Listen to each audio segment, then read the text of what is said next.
If someone accuses you of sitting and speaking lewd words to a woman, and you say, I wasn't sitting, I was standing, in any millennium, I think that should be cause for a little bit of an eyebrow raise, at the very least.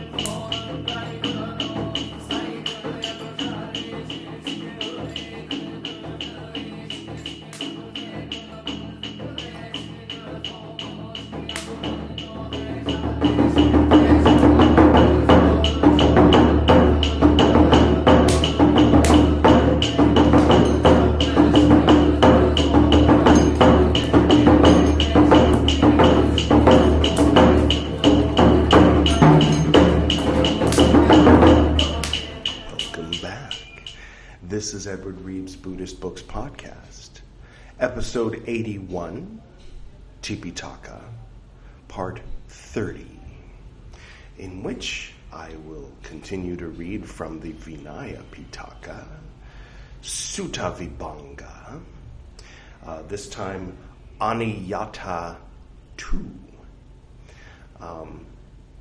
I'll translate all that. Why not?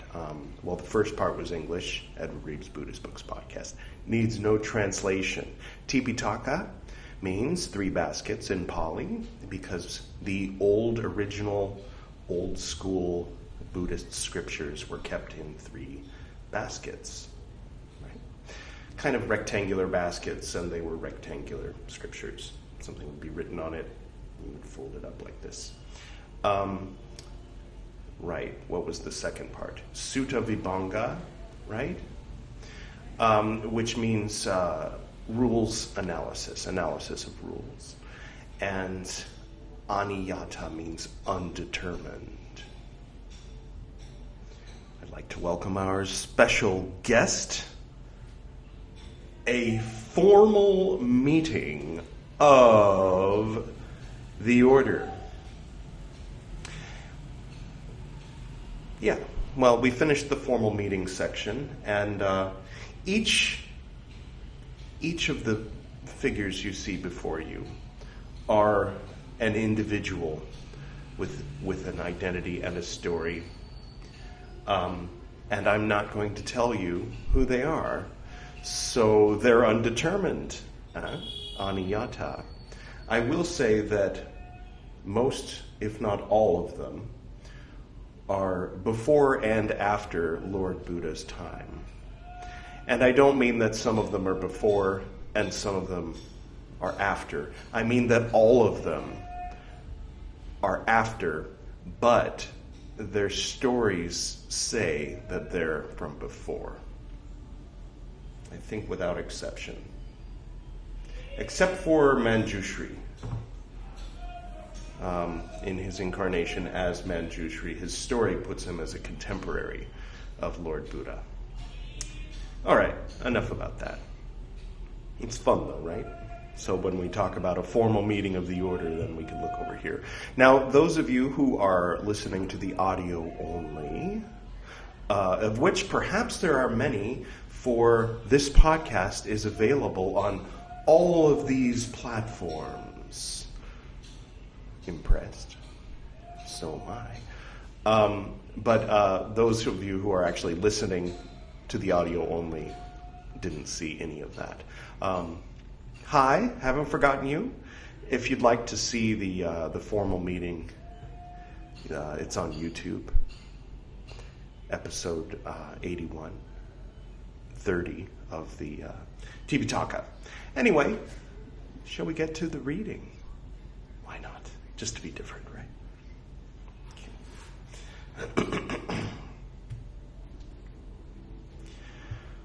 Oh, and by the way, I mean all of them, including Amitabha, who's today playing the role of Lord Buddha, as well as Amitabha, who's playing the role of one of the disciples or monks.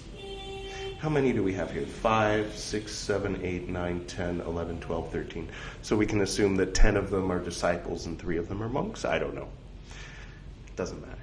Doesn't matter too much. Undetermined.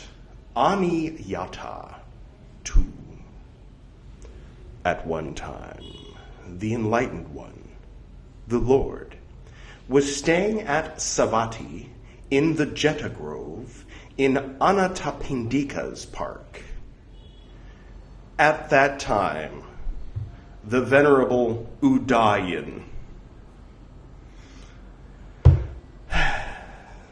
said, quote, "It has been forbidden by the Lord to sit together with women folk, a man and a woman in a secret place on a secluded, convenient seat." End quote. He probably wasn't too happy about that. But he sat together with that young girl, the one with the other, in a secret place, conversing at the right time, talking Dhamma at the right time. A second time did Visakha, Migara's mother, being invited, come to that family. Visakha saw the Venerable Udayan, or as my friend Robbie pointed out, it might be more appropriate to say the venereal Udayan. Oh, funny joke. Okay. Sitting together with that girl, the one with the other, in a secret place. And seeing them, she said to the Venerable Udayan, so he did it again, quote, "This, honored sir, is not right. It is not suitable for the master to sit together with women folk, a man and a woman in a secret place. Although, honored sir, the master has no desire for that thing. Unbelieving people are difficult to convince." Unbelieving people like me. End quote. But the Venerable Udayan took no heed after he had been spoken to thus by Visakha. It says Visakha. I don't know why I thought it was Vishka last time. Was it a typo? Anyway, then Visakha, when she had departed, told this matter to the monks. Those who were modest monks, 3 dots. Okay. So here it says that the next part is the same as in the previous chapter, except the words "on a secluded convenient seat" are omitted here. All right. End quote. "And thus, monks, this course of training should be set forth. And furthermore, if there is not a seat which is secluded and convenient," which we know means convenient for sexual intercourse because they clarified that before, "but sufficiently so for speaking to a woman with lewd words, then whatever monk should sit down on such a seat with a woman, the one with the other, in a secret place, and a trustworthy women lay follower, seeing him, should speak concerning one of 2 matters, either one entailing a formal meeting of the order, or one involving expiation, and the monk himself acknowledging that he was sitting down, should be dealt with according to a certain one of 2 matters, as to whether it is one entailing a formal meeting of the order, or as to whether it is one involving expiation. Or that monk should be dealt with according to that trustworthy woman, according to what that trustworthy woman lay follower should say. Again, this is an undetermined matter. And furthermore, if there is not a seat which is secluded, means it is not secluded by a wall built of wattle or daub, or by a door, or by a screen, or by a screen wall, or by a tree, or by a pillar, or by a sack, or it is not secluded by anything whatsoever. Not convenient means it is not possible to indulge in sexual intercourse. There is no such place. Just saying. But sufficiently so for speaking to a woman with lewd words means the internet. No. It is possible to speak with a woman with lewd words. Of course it's possible. Whatever means he who... Oh, right. We went through that last time. You remember? Hopefully. Monk means, we covered that last time, every 5 episodes or so, I spliced that bit in from the beginning of Parajika. On such a seat means on a seat like that. With a girl like that. With a girl like that. Who knows what they'll decide to do? Who knows what they'll get up to? I'd love to know. Wouldn't you? Yes, I would, Annie Lennox. Thank you. That was fairly on point. Okay. It's nice to have a little bit of music in here. Hi, Maha, hi, Navi. Anyway, woman means a human woman. Oh. And not a female yaka. And not a female departed one. Not a female animal. One who is learned and competent to know good and bad speech, what is lewd and what is not lewd. I see a loophole here. So if she ain't got no learning, and she doesn't know the difference between lewd and unlewd speech, do what you'd like. What's his name? Udayan. You're aiming too high in society. You gotta go for those. Never mind. Sorry. Together with means together. Mm-hmm. Should sit down means when a woman is sitting, 3 dots. I guess they covered that last time. Seeing means seeing. Oh, does it? Thank you, dictionary. Should speak concerning a matter, concerning a certain one of 2 matters, either one entailing a formal meeting of the order, or one involving expiation. And the monk himself acknowledging that he was sitting down should be dealt with according to a certain one of 2 matters, as to whether it is one entailing a formal meeting of the order, or as to whether it is one involving expiation, or that monk should be dealt with according to what that trustworthy woman lay follower should say. If she should say this, quote, "The master was seen by me when he was sitting down and coming into physical contact with a woman." If he acknowledges this, he should be dealt with for an offense. If she should say this, quote, "The master was seen by me, 3 dots, physical contact." Same thing she said before, end quote. And he should say, "It is true that I was sitting, but I did not come into physical contact." He should be dealt with for sitting, 3 dots. Quote, "I was not sitting, but I was lying down."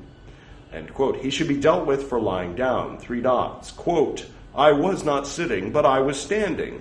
He should not be dealt with, because, as we know, they didn't know about that position back then. If she should say, "The master was seen by me lying down and coming into physical contact with a woman," end quote, he acknowledges that this should be dealt with for an offense. What? Yes, he acknowledges this. He should be dealt with for an offense. 3 dots. Or at least canceled on the internet, like post-mortem. Gandhi. Quote, sorry, it's just a little frog in my throat. "It is true that I was," by the way, I'll praise Gandhi. "It is true that I was lying down, but I did not come into physical contact," end quote. Well, I guess we'll just have to take your word for it then. He should be dealt with for lying down, 3 dots. Quote, "I was not lying down, but I was sitting down," end quote. He should be dealt with for sitting down, 4 dots. Oh, creative. End quote. Open quote. "I was not lying down, but I was standing," end quote. He should not be dealt with. If she should say, quote, "The master," 3 dots, "to a woman," end quote. What did she say? This is the new section. I guess we could refer to the previous. Anyway, and he should say, "It is true that I was sitting down, but I did not speak lewd words." Oh, okay. Well, we can infer that her accusation was that she saw him sitting next to a woman and speaking lewd words to her. That's what should go in the 3 dots. Why did you put 3 dots there, Mr. Horner? End quote. He should be dealt with for sitting down, 3 dots. And for saying the lewd words, right? He's just tired of translating. He's like, okay, this is the gist. Stuff was, Buddha talking. He talks. Thus quoth I.B. Horner. I was not sitting down, but I was lying down, end quote. He should be dealt with for lying down, 3 dots, end quote. I was not sitting down, but I was standing, end quote. And as we all know, you can't speak lewd words while you're standing. End quote. He should not be dealt with. If she should say, quote, the master was heard, 3 dots, as he was lying down and speaking words, lewd words, to a woman, end quote, 3 dots. Quote, but I was standing, end quote. He should not be dealt with. Because, he was standing and speaking lewd words to a woman. I think it's implied that he was standing and not speaking lewd words to a woman. But if someone accuses you of sitting and speaking lewd words to a woman, and you say, I wasn't sitting, I was standing. I mean, in any millennium, I think that should require, or be cause for a little bit of an eyebrow raise, at the very least. Who am I to? Anyway, if she should say this, quote, the master was seen by me sitting together with a woman, the one with the other, in a secret place, end quote. And if he acknowledges this, he should be dealt with for sitting down. 4 dots. Wow, I like the 4 dots. It's a nice, refreshing change. One takes what one can get. Quote, I was not sitting down, but I was lying down, end quote. He should be dealt with for lying down. 4 dots. I like it. Quote, I was not sitting down, but I was standing, end quote. He should not be dealt with. If she should say this, quote, the master was seen by me lying down together with a woman, the one with the other, in a secret place, end quote. And if he acknowledges this, he should be dealt with for lying down. 4 dots.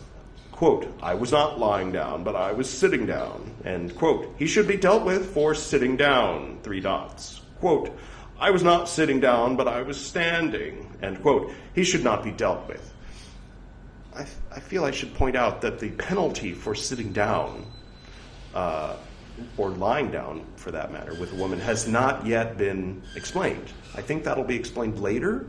So it's a little interesting. It's interesting to kind of like go, what order was this written in?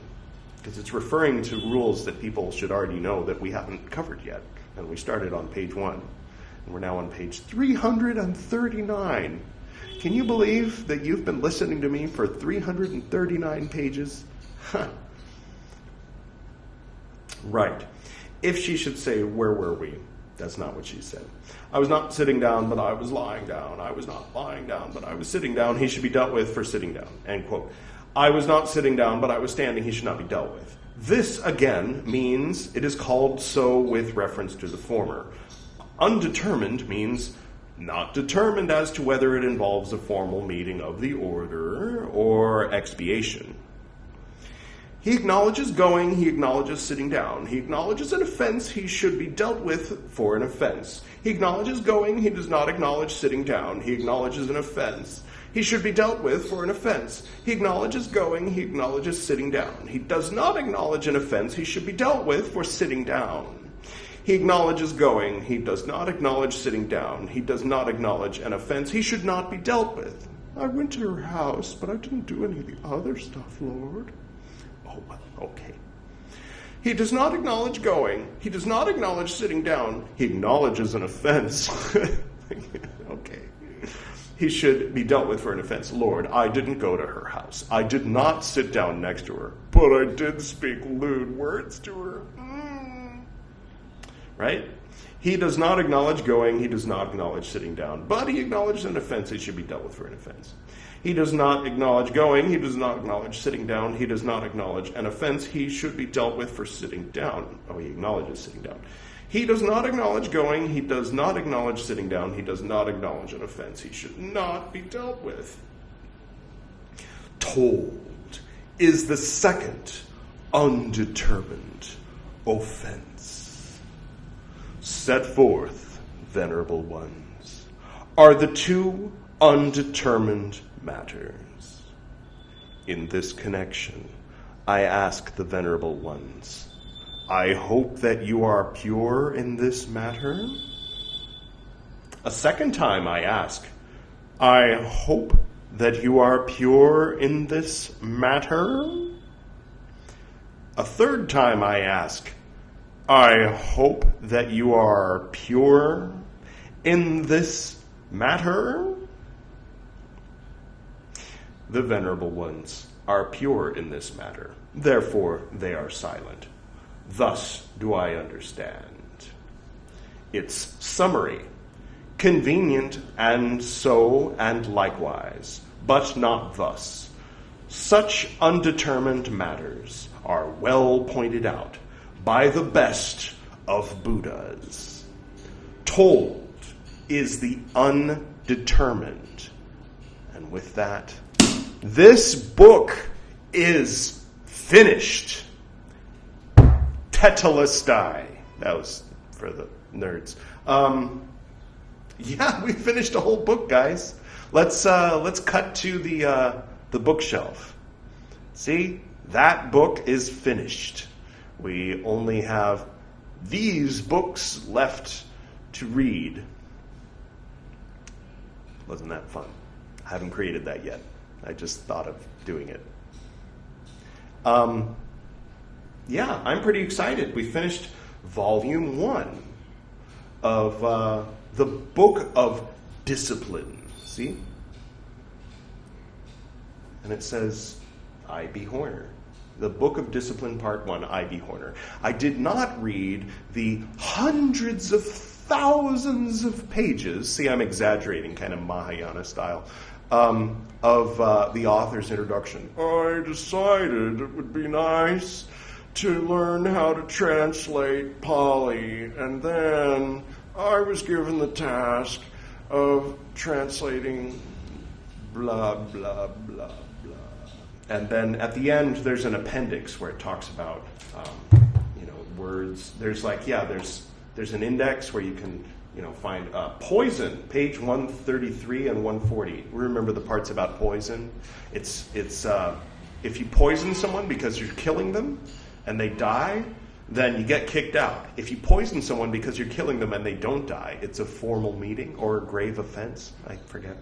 And if you poison someone because you just wanted to see how strong that poison was, I think it's a grave offense, right? It's like you're like, oh, well, he died, so I guess now you know, so put a little skull and crossbones on that one. Back 2,600 years ago, they couldn't just look up on Wikipedia what was poisonous and what wasn't poisonous. So, hitherto untranslated passages. What? Oh, you remember the that untranslated part? Okay. Well, I don't know. We might have to, maybe we're not finished with this book. We can do a little special part. We've got some time now. How long is this? Yeah, you remember I was complaining that all the different ways of emitting were not covered, like in the mud with a stick, and I was lamenting not being able to read more about that. But apparently there are other parts that are also left untranslated. Oh, how nice! Petra Kiefer Pulls, I think, is our hero. Petra has written, when I.B. Horner translated the Vinaya Piṭaka of the Theravadins into English, published 1938 through 1966,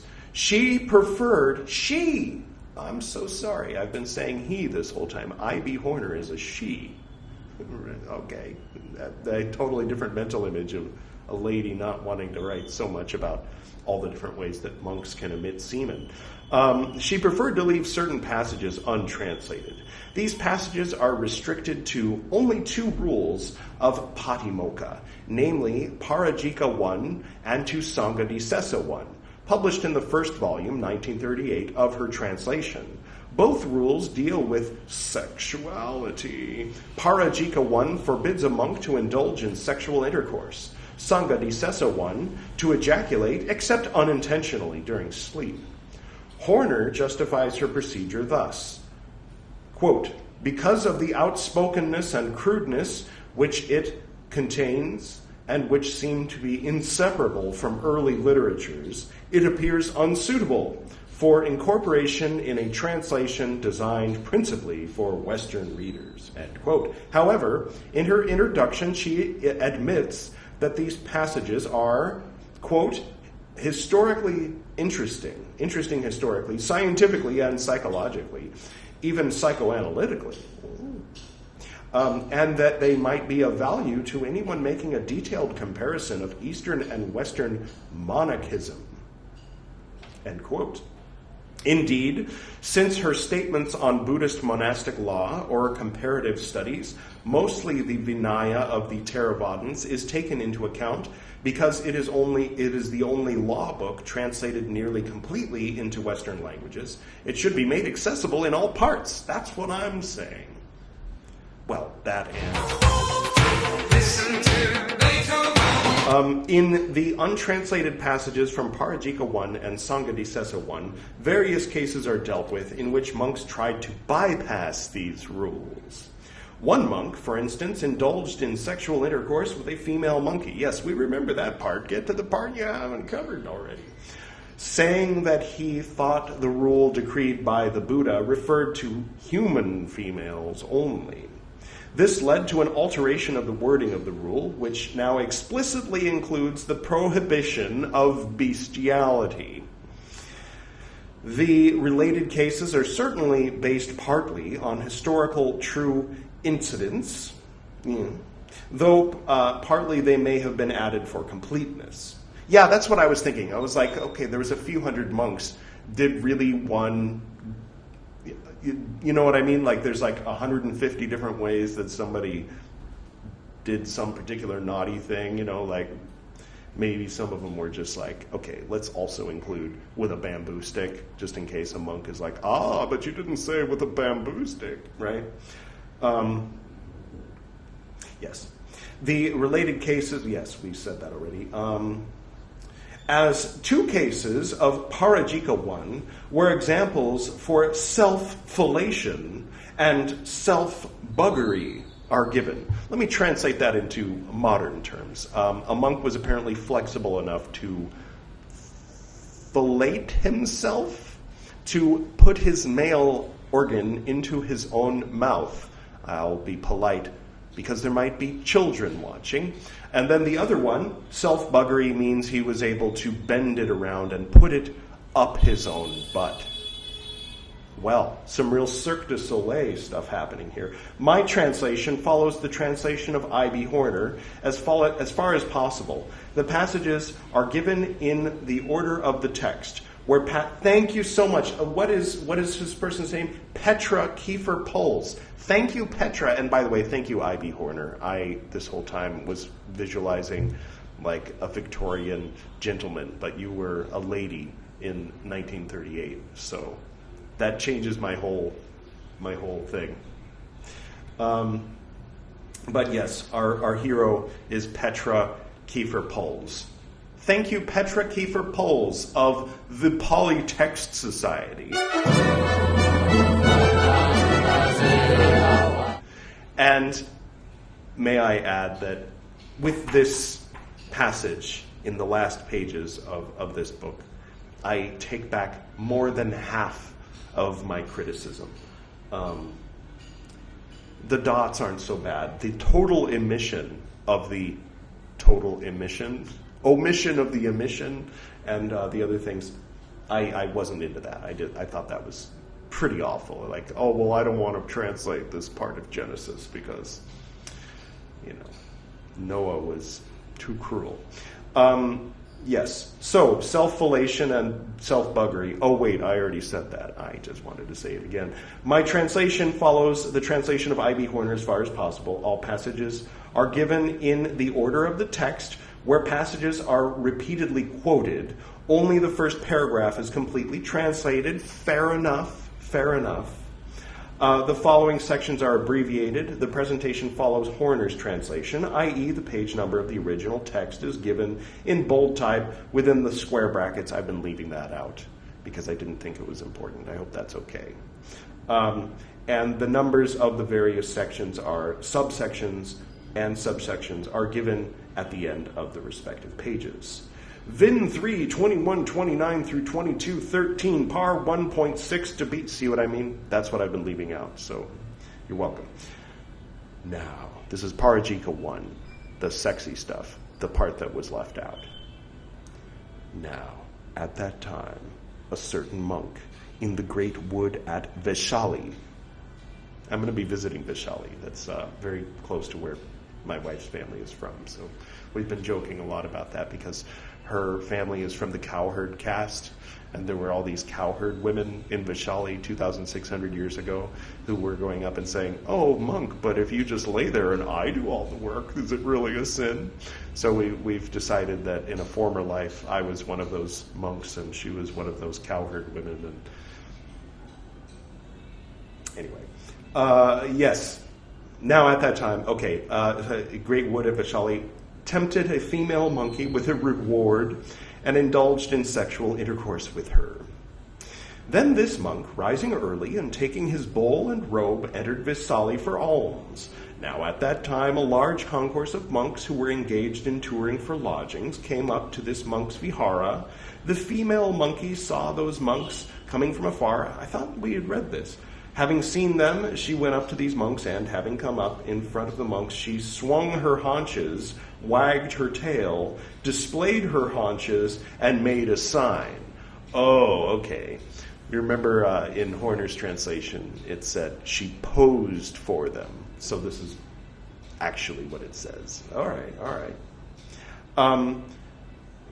Yes, then these monks thought undoubtedly this monk indulges in sexual intercourse with this female monkey. And in the original it said indulged in fornication.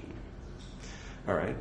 And hid themselves to one side. Then this monk, when he had gone about Vaishali for alms, returned with his alms food. Then the female monkey went up to this monk. The monk, eating half, gave the other half to the female monkey. Then the female monkey, having eaten the alms food, displayed her haunches to this monk. Afterwards, the monk indulged in sexual intercourse with the monkey. Then those monks jumped out of the bushes. I added that part. Then those monks said to that monk, quote, "Has not the rule been decreed by the Lord, your reverences? Why do you indulge in sexual intercourse with a female monkey, your reverence?" End quote. All right, so that's a more accurate translation of the Pali, where I.B. Horner, blessed be she, God rest her soul, apparently, had just said fornication. She was just like, it's too much. But it is interesting psychologically and even psychoanalytically. Well, okay, next was from Vinaya 3, Vin 3. What are you talking about? Is it true, monk, that you indulged in sexual intercourse with a female monkey? Okay, so that's what the Buddha said, not is it true that you committed fornication. All right, there's an offense involving defeat, skipping a bit. There's an offense involving defeat for him who indulges in sexual intercourse in 3 passages of a human female. In the rectum, or vakamaga, in the vagina, pasavamaga, in the mouth. This is repeated with a non-human female, a female animal, and an animal, non-human and animal hermaphrodite, or ubhatovyanjanaka. Remember, we were wondering about that. I mean, for a minute until we figured it out. It was talking about having sex with a female human in one of 3 places. Apparently, the Pali scriptures weren't as Victorian about it. They said, yeah, in the anus, in the vagina, or in the mouth. So if you just rub up against her, that's like a different offense. That's more of a formal meeting kind of thing. But if you, then it's a defeat, even if it's a severed head. Remember the severed head? Good. So do I. Next. For a monk who, having thought of cohabitation, inserted, or pavesesi, his male organ, or angajata, I think that just means like penis, not male organ, that's more of a Victorian thing, into the rectum of a female human, there's an offense involving defeat. For a monk who, let's go ahead and insert what's in the 3 dots. For a monk who, having thought of cohabitation, inserted his anagata into the vagina. For a monk who, having thought of cohabitation, inserted his anagata into the mouth of a human female, there is an offense involving defeat. I would like to cohabitate with you. Give me your mouth, says the monk. Okay, it's very wholesome material, this program here. For a monk who, having thought of cohabitation, inserted his male organ into the rectum, 3 dots, right? Okay, into the vagina, into the mouth of a non-human female. That doesn't include animals. That means something else. A female animal, a human hermaphrodite, a non-human hermaphrodite, an animal hermaphrodite. There is an offense involving defeat.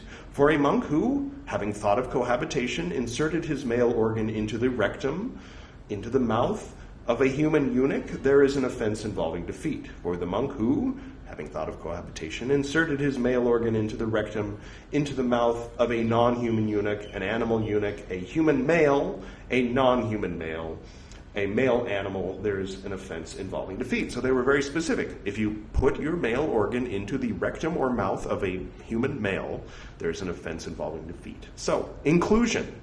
In the 600s BC, it warms my heart. All right. Next, opponents of monks, having brought a human female into a monk's presence, placed his male organ in her rectum. If he agrees to enter, if he agrees to having entered, if he agrees to remain, if he agrees to withdraw his penis, in parentheses, there's an offense involving defeat. All right. So that's, some of those things were a little unclear. So if the monk sticks it in. So, okay, so if he was saying he did not agree to put it in, but he agreed to pull it out. So, but you have to pull it out if you're going to get away from the situation. So, there must be like a subtlety there that maybe they just didn't address. Opponents of monks, having brought a human female awake, asleep, intoxicated, mad, drunk, dead and decomposed, dead and practically decomposed, into a monk's presence, placed his male organ in her rectum, in her vagina, in her mouth. If he agrees, there's an offense involving defeat. Having brought a human female, dead and practically decomposed, into a monk's presence, they placed his male organ into her rectum, 3 dots, into her vagina, into her mouth. Aren't you glad you decided to watch this one? If he agrees, there is a grave offense. Okay. All right. If he does not agree, this is not an offense. So for a dead body, for a dead and decomposed body, it's a grave offense. If her body's not composed yet, it's defeat. So if she's freshly dead, and you are like, yes, okay, I'll put it in, then you get kicked out.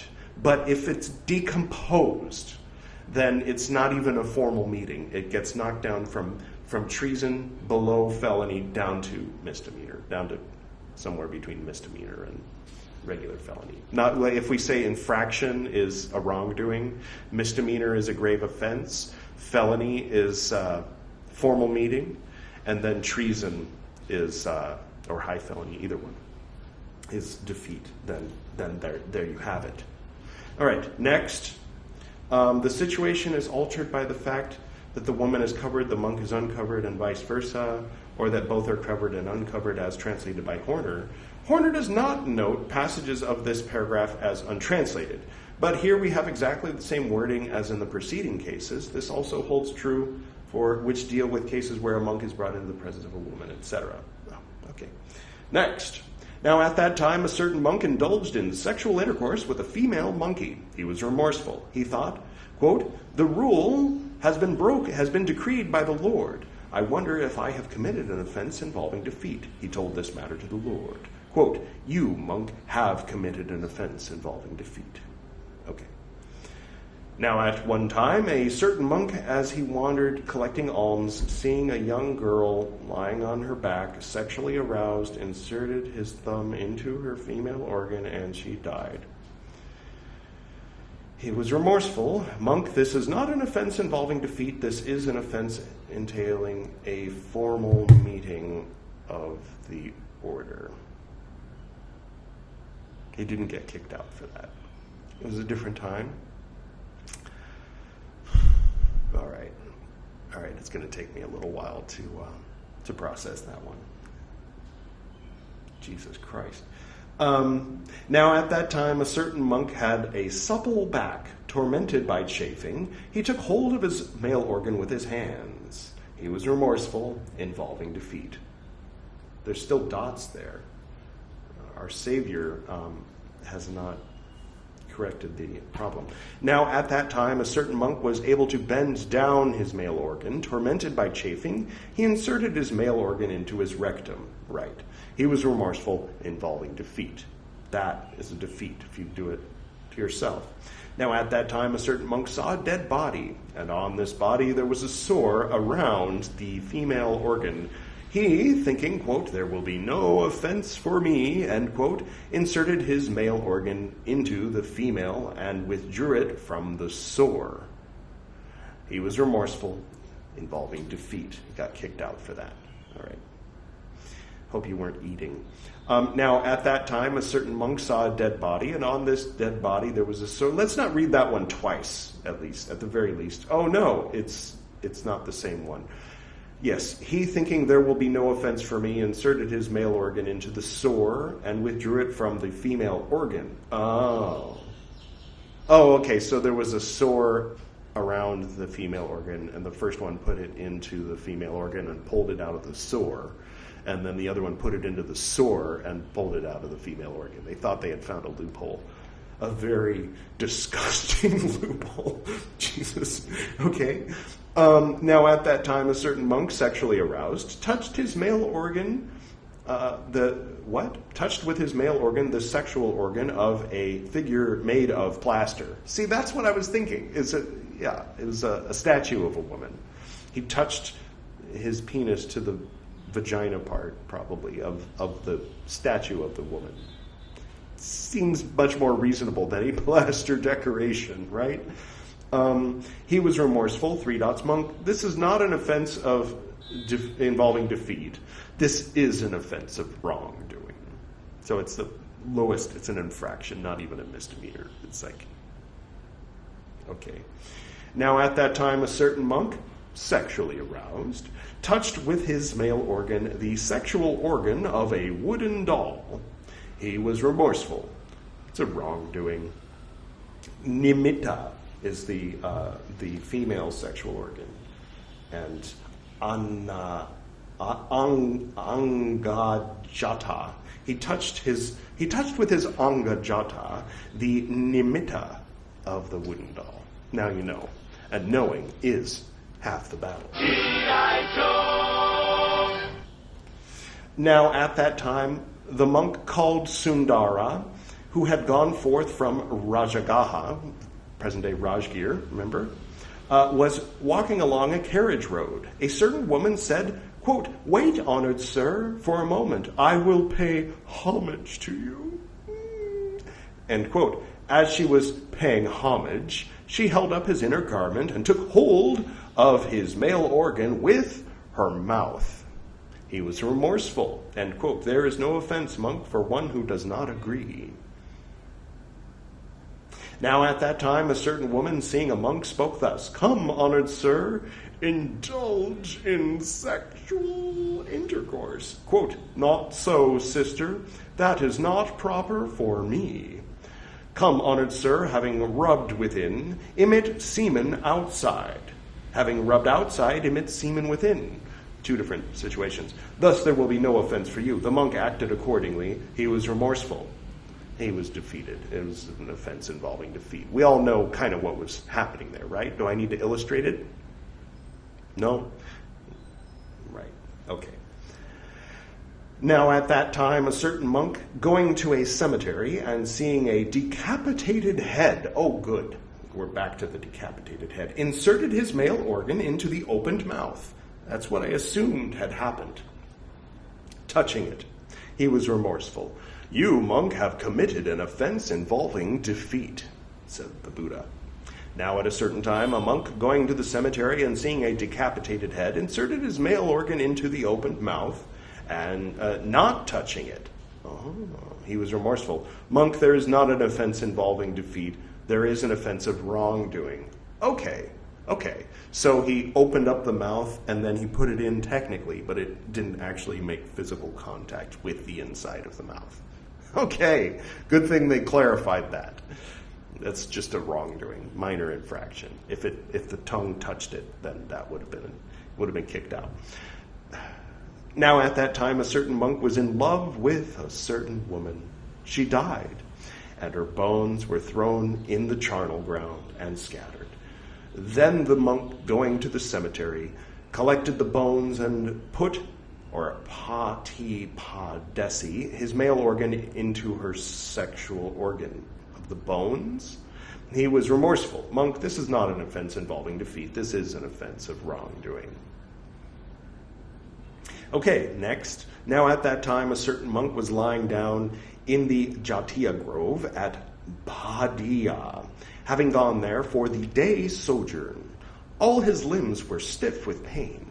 A certain woman, seeing him, sat down on his male organ, and having taken her pleasure, departed.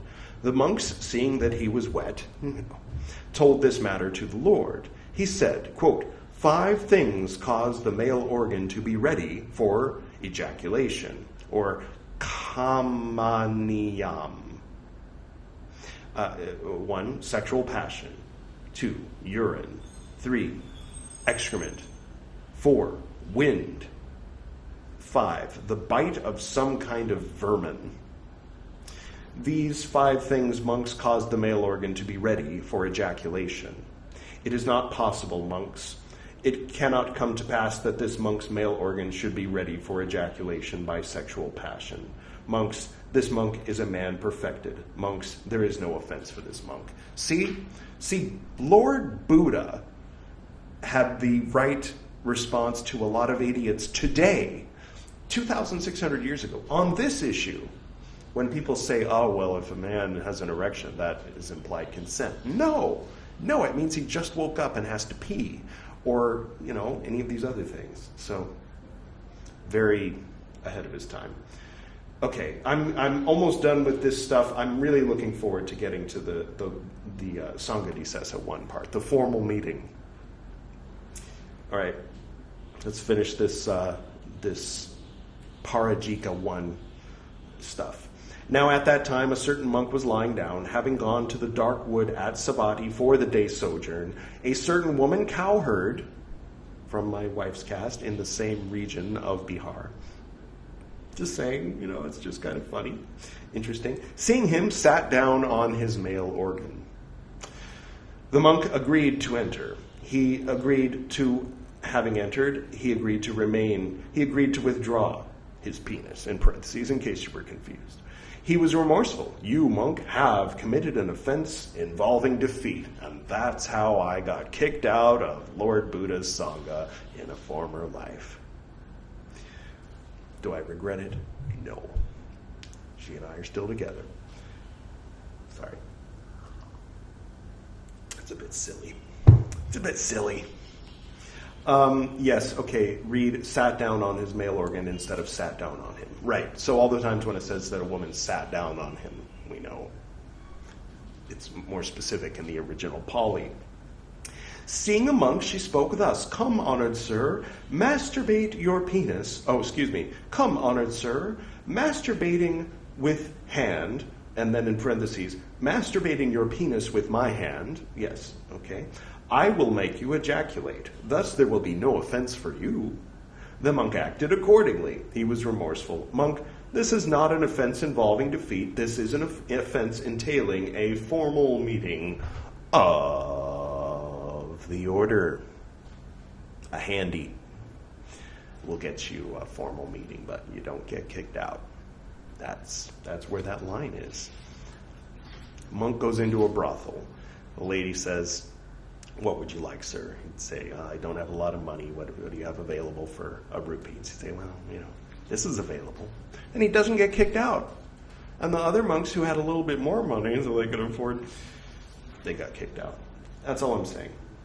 Okay, yes. So Reed sat down on his mail, yes, same as before. "Now at that time, a certain monk dwelt in a jungle. A young deer, approaching the place where he urinated, took hold of his male organ with its mouth and drank the urine. The monk consented. He was remorseful. He told this matter to the Lord. He said, 'You, monk, have committed an offense involving defeat.'" All right. Don't do that, monks. Don't do that. Sangha di Sessa 1.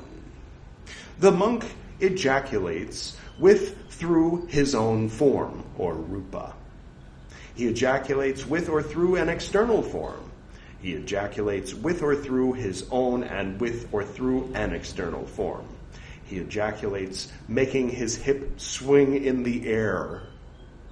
He ejaculates by an erection due to sexual passion.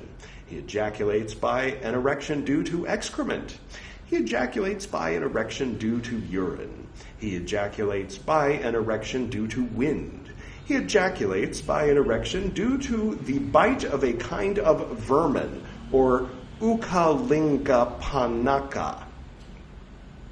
He ejaculates for health. He ejaculates for well-being. He ejaculates as a remedy. He ejaculates for a present. He ejaculates as a meritorious act. He ejaculates for sacrifice. He ejaculates for heaven.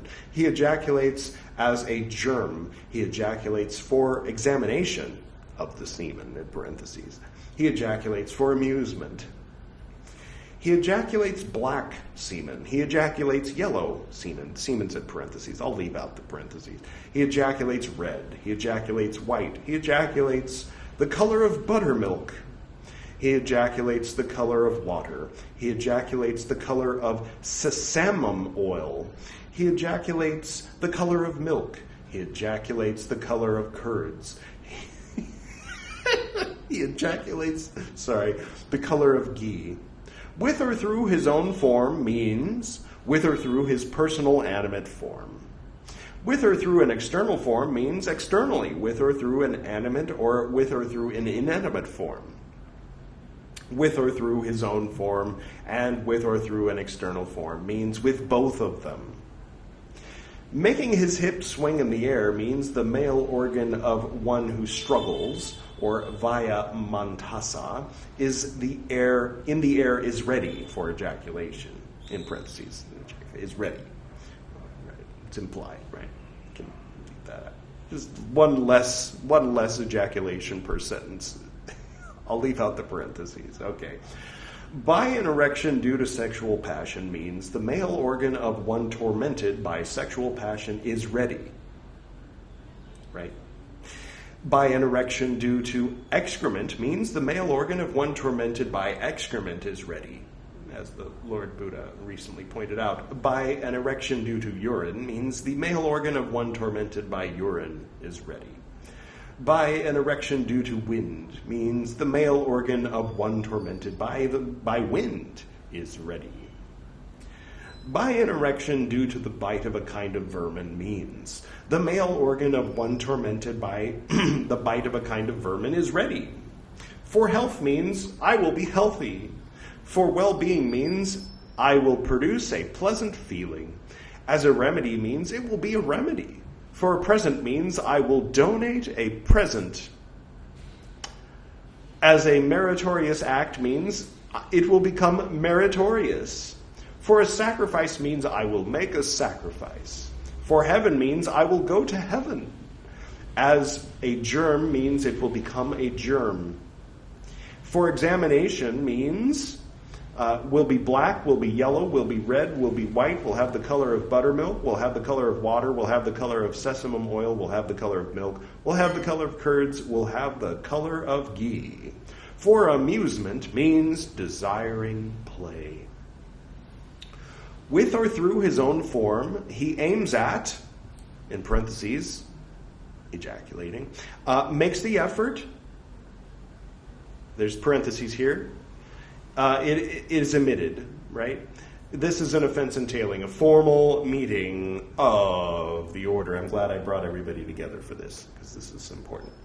By an erection due to sexual passion, he aims at, makes the effort, is emitted. This is an offense entailing a formal meeting of the order. By an erection due to excrement, 3 dots. By an erection due to the bite of a kind of vermin, he aims at, makes the effort, is emitted. This is an offense entailing a formal meeting of the order. For health, he aims at, makes the effort, is emitted, is an offense entailing a formal meeting of the order. See, even I'm being a bit Victorian now. I don't want to read the stuff in parentheses, because I've just, how many times can you say ejaculating and emit semen in half a minute, right? Yes, for well-being, 3 dots. For amusement, he aims at ejaculating, makes the effort to ejaculate, and semen is emitted. See, okay, that's what it sounds like when I don't leave that out. This is an offense entailing a formal meeting of the order. I'm going to try to be less Victorian and just read it, including the parentheses. Black semen, he aims at ejaculating, makes the effort to ejaculate, and black semen is emitted. This is an offense entailing a formal meeting of the order. Yellow semen, 3 dots. Semen the color of ghee, he aims at ejaculating, makes the effort to ejaculate, and semen the color of ghee is emitted. This is an offense entailing a formal meeting of the order. Accomplished is the simple series.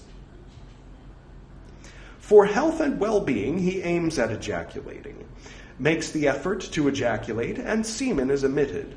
This is an offense entailing a formal meeting of the order. For health as a meritorious act, 3 dots. Oh, for health as a remedy, 3 dots. For health as a present. Oh, combinations. Okay, for health and as a remedy. For health and as a present.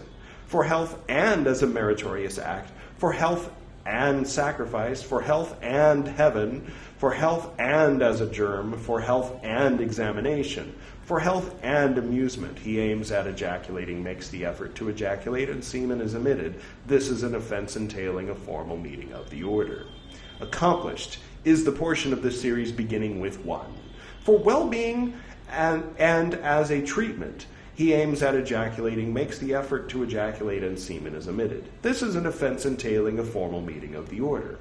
For well-being and a present, 3 dots. For well-being and as a meritorious act, 3 dots. For well-being and sacrifice, 3 dots. For well-being and heaven, 3 dots. For well-being and as a germ, 3 dots. For well-being and examination, 3 dots. For well-being and amusement, 3 dots. For well-being and health, he aims at ejaculating, makes the effort to ejaculate, and semen is emitted. This is an offense entailing a formal meeting of the order. As a remedy and for a present. Jodie Foster. Give her a towel, would you, Hannibal? 3 dots. And as a remedy and as a meritorious act, 3 dots. As a remedy and for a sacrifice, 3 dots. As a remedy and for heaven, 3 dots. As a remedy and a germ, 3 dots. As a remedy and for examination, 3 dots. As a remedy and for amusement, 3 dots. As a remedy and for health, 3 dots. As a remedy and for well-being, he aims at ejaculating, makes the effort to ejaculate, and semen is emitted. This is an offense entailing a formal meeting of the order. For a present and a meritorious act, for amusement and examination, any combination of these 2 things, right? Okay.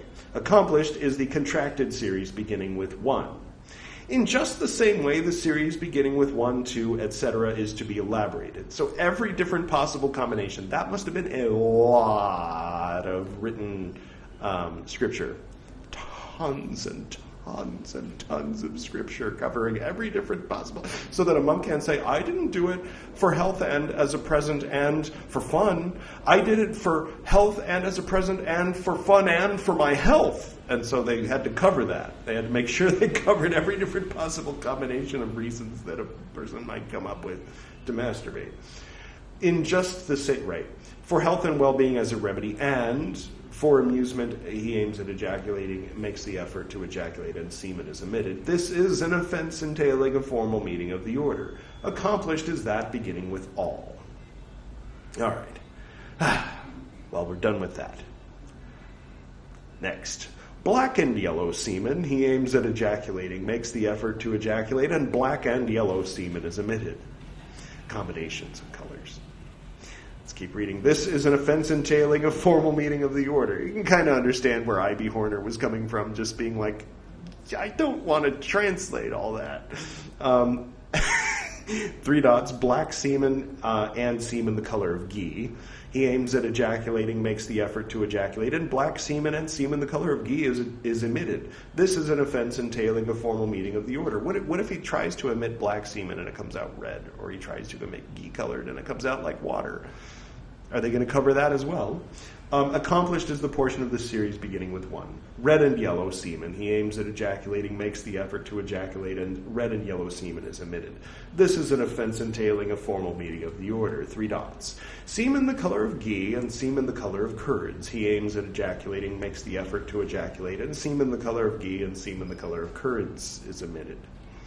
This is an offense entailing a formal meaning of the order. Just 3 more pages. Accomplished is the contracted series beginning with 1. In just the same way, the contracted series beginning with 2, etc. is elaborated. Black, yellow, and red semen, 3 dots. This and semen the color of ghee, 3 dots. He aims at ejaculating, makes the effort to ejaculate, and black, yellow, and red semen, 3 dots. And semen the color of ghee is emitted.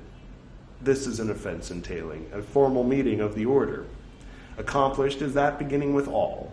For health and black semen, he aims at ejaculating, makes the effort to ejaculate, and black semen is emitted. This is an offense entailing a formal meaning of the order.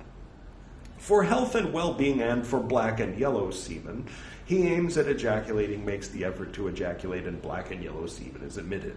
This is an offense entailing a formal meaning of the order. For health and well-being and as a remedy and for black, yellow, and red semen, he aims at ejaculating, makes the effort to ejaculate, and black, yellow, and red semen is emitted. This is an offense entailing a formal meaning of the order. Put that on a meme, and anyway, just in this way, both are to be increased. For health and well-being and as a remedy, and 3 dots, for amusement and black, yellow semen, 3 dots, and semen the color of ghee. He aims at ejaculating, makes the effort to ejaculate, and black and yellow semen and semen the color of ghee is emitted. This is an offense entailing a formal meaning of the order. Accomplished is the mixed series. With the thought, I will emit black semen, he aims at ejaculating, makes the effort to ejaculate, and yellow semen is emitted. See, I was wondering if they were going to get to this. This is an offense entailing a formal meaning of the order. With the thought, I will emit black semen, he aims at ejaculating, makes the effort to ejaculate, and red semen is emitted. That's exactly the example I used when I was wondering if they were going to get to this. 3 dots, semen. 3 dots, semen. The color of ghee is emitted. This is an offense entailing a formal meaning of the order. Portion of the series. As with the intentions, the same scheme is applied to the types of semen now. Type 1 combined successively with 2, 3, etc. up to the 10th, right? Yeah, okay. So we can work it out on our own if you want to at home. I think you have enough information to go on if you want to type out the whole thing based on the pattern. Right? Yes. With the thought, I will emit yellow semen, he aims at ejaculating, makes the effort to ejaculate, and red semen is emitted. This is an offense entailing a formal meeting of the order. With the thought, I will emit yellow semen, he aims at ejaculating, makes the effort to ejaculate, and white semen is emitted, 3 dots. Semen the color of ghee, 3 dots. Black semen is emitted. This is an offense entailing a formal meeting of the order. Contracted is the beginning of the contracted series. With the thought, I will emit semen the color of ghee, he aims at ejaculating, makes the effort to ejaculate, and black semen is emitted. This is an offense entailing a formal meeting of the order.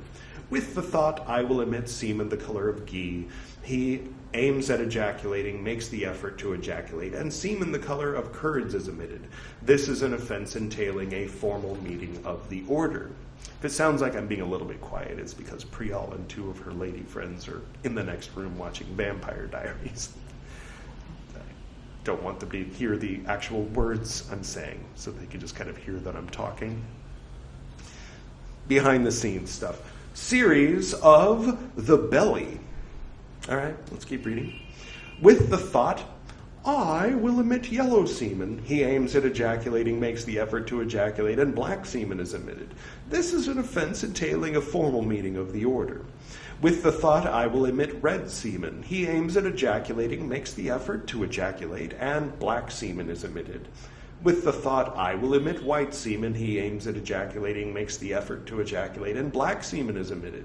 With the thought, I will emit semen the color of ghee. He aims at ejaculating, makes the effort to ejaculate, and black semen is emitted.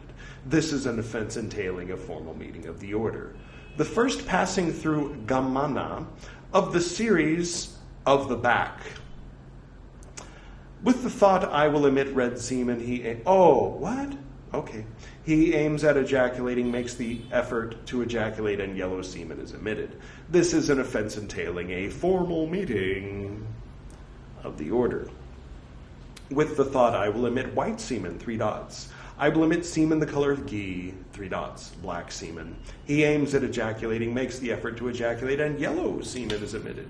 This is an offense entailing a formal meeting of the order, and you should probably see a doctor. Well, after the formal meeting, maybe even before. Accomplished is the second passing through the series of the back. With the thought, I will emit white semen. He aims at ejaculating, makes the effort to ejaculate, and red semen is emitted. With the thought, I will emit yellow semen. He aims at ejaculating, makes the effort to ejaculate, and red semen is emitted. This is an offense entailing a formal meeting of the order. The third passage through of the series of the back. With the thought, I will emit black semen. He aims at ejaculating, makes the effort to ejaculate, and semen the color of ghee is emitted. With the thought, I will emit semen the color of curds. He aims at ejaculating, makes the effort to ejaculate, and semen the color of ghee is emitted. This is an offense entailing a formal meeting of the order. The 10th passing through the series of the back accomplished is the formula for the series of the back. Okay, I think we're going to get into something a little bit more interesting. Less repetitive. Now, at one time, a certain monk, while emptying his bowels, emitted semen. He was remorseful. He told this matter to the Lord. What was your mental state, monk? I, Lord, did not have the intention of emission. There is no offense, monk, for one who did not have the intention of emission. Now at one time a certain monk, while emptying his bladder, emitted semen. He was remorseful. 3 dots. There is no offense, monk, for one who did not have the intention of emission. Now at one time a certain monk, while reflecting on a thought concerning sexual pleasures, emitted semen. He was remorseful. There is no offense, monk, for one reflecting. Now at one time a certain monk, while washing himself with hot water, emitted semen. The Lord asked, what was your mental state, monk? I, Lord, did not have the intention of emission. There is no offense, monk, for one who did not have the intention of emission. Now at one time a certain monk, having the intention of emission, while washing himself with hot water, emitted semen. He was remorseful. You, monk, have committed an offense entailing a formal meeting of the order. And if I had to guess, I'd say it was this monk. But it could have been anyone, I suppose. But it was probably him. Okay. Now at one time a certain monk, having the intention of emission while washing himself with hot water, did not emit semen. He was remorseful. Monk, this is not an offense entailing a formal meeting of the order. This is a grave offense. Now at one time a certain monk, having a wound on his male organ, while anointing it with medicine, emitted semen. He was remorseful. There is no offense, monk, for one who did not have the intention of emission. Now at one time a certain monk, having a wound on his male organ, while anointing it with medicine, having the intention of emission, emitted semen. Did not emit semen. He was remorseful. Monk, this is not an offense entailing a formal meeting of the order. This is a grave offense. Right, okay, so all those situations. So he was putting medicine on it and he wanted it to squirt, and it did. Formal meeting. He wanted it didn't. Grave offense. Makes sense, right? With medicine. Now at one time, a certain monk, while scratching his testicles, emitted semen. He was remorseful. There is no offense, monk, for one who did not have the intention of emission. Now at one time, a certain monk, having the intention of emission, while scratching his testicles, emitted semen. There is a formal meeting of the order. Same situation, but he did not emit semen. It is a grave offense. Now at one time, a certain monk, while walking along a path, emitted semen. There is no offense, monk, for one who did not have the intention of emission. Now at one time, a certain monk, having the intention of emission, while walking along the path, emitted semen. Formal meeting. He had the intention, but it didn't come out. Grave offense. Now at one time, a certain monk grasped his penis, and while he was urinating, he emitted semen. The three cases as above, it says here, right? I think you know what those three cases are, right? It happened accidentally, no offense. It happened intentionally, formal meeting. He wanted it to happen, but it didn't, grave offense. All right. Now a certain monk, while scorching the circumference of his abdomen, or udaravatim tapentasa, in the bathroom, emitted semen. Same three cases as above, it says here. Now at one time, a certain monk, while rubbing the back of his instructor in the bathroom, emitted semen. Same three cases as above. Now at one time, a certain monk, while making his thigh or lap, to be hit, emitted semen. Same three cases as above. Now at one time, a certain monk, having the intention of emission, spoke to a certain novice thus: "You, friend, come to me, novice, grasp my male organ." When the novice grasped this monk's male organ, the monk emitted semen. He was remorseful. "You, monk, have committed an offense entailing a formal meeting of the order." 2 pages. Now at one time, a certain monk grasped the male organ of a sleeping novice. The novice, in parentheses, emitted semen. So it's unclear from the original Pali who admitted the semen. He was remorseful. "Monk, this is not an offense entailing a formal meeting of the order. This is an offense of wrongdoing." It's kind of like sexual assault, though, like, okay, different time. Boys will be boys, right? Now at one time, a certain monk, having the intention of emission, while pressing his male organ with his thighs, emitted semen. Did not emit semen. He was remorseful. Grave offense. Okay, so in the case where it came out, formal meeting. In the case where it came out accidentally, there's no problem. In the case where he wanted it to, but it didn't, grave offense. Now at one time, a certain monk, having the intention of, okay, these are all having the intention, okay. Now at one time, a certain monk, having the intention of emission, while pressing his male organ with his fist, emitted semen.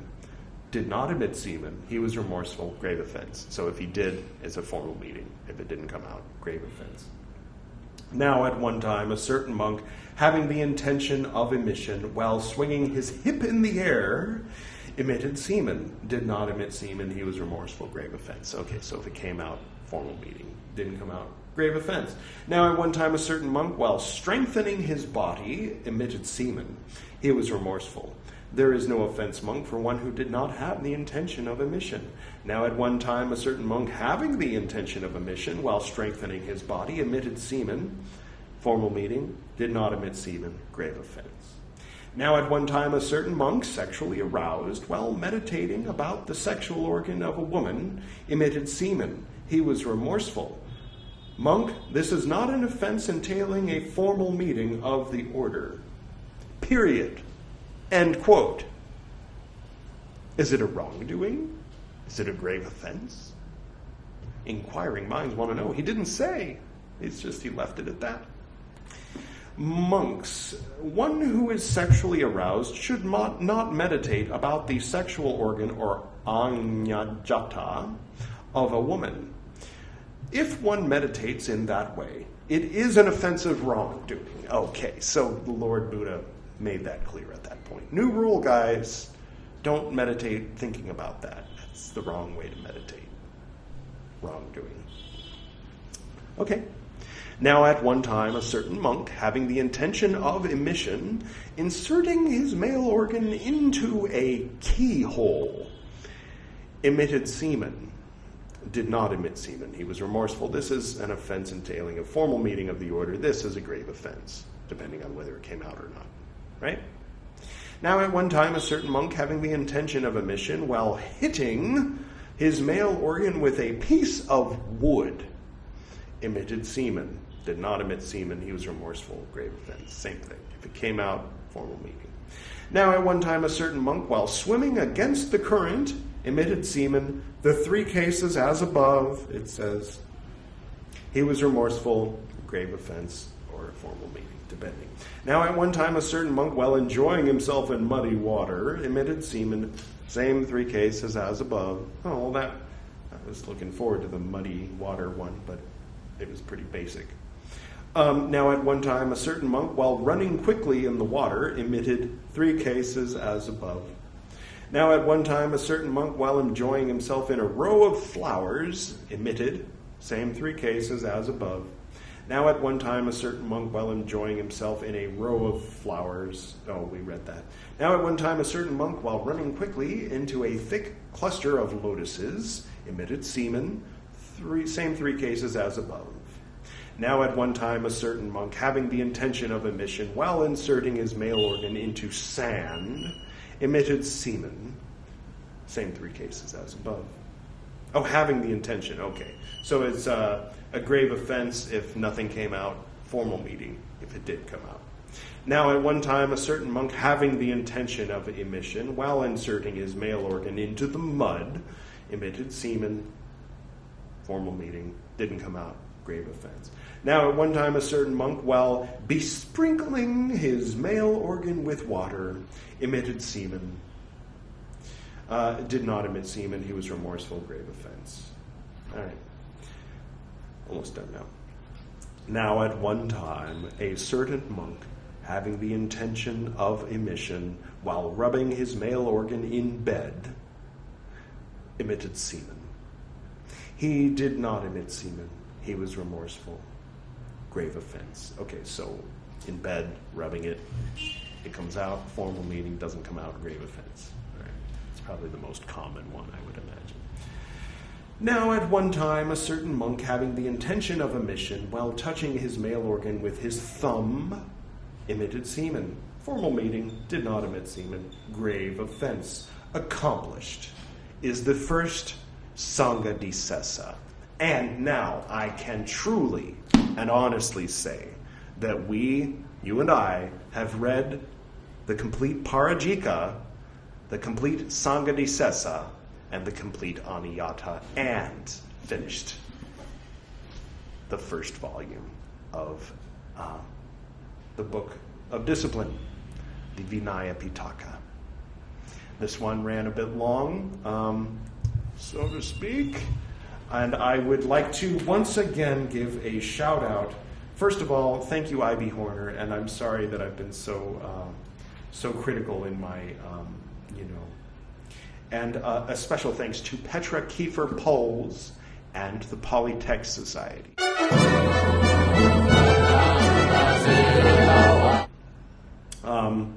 For providing us with the missing parts of the translation, because there's one thing I don't like. It's an incomplete translation of sacred texts. These are.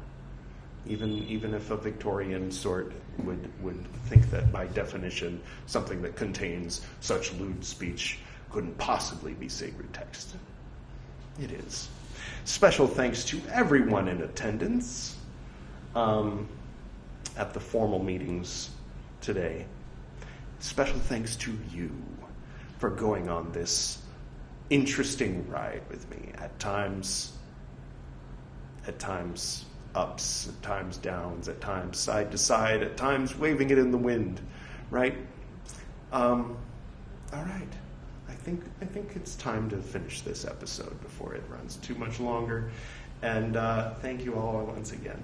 All right, I'll go ahead and close.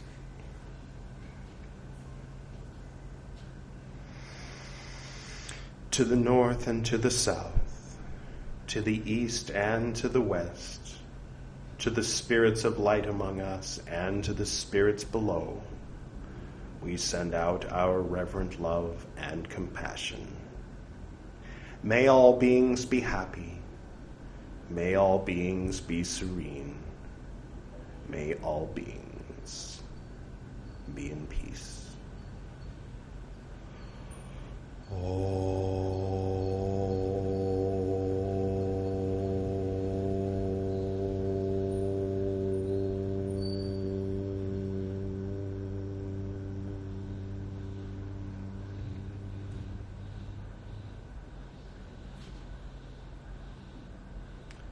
Until next time.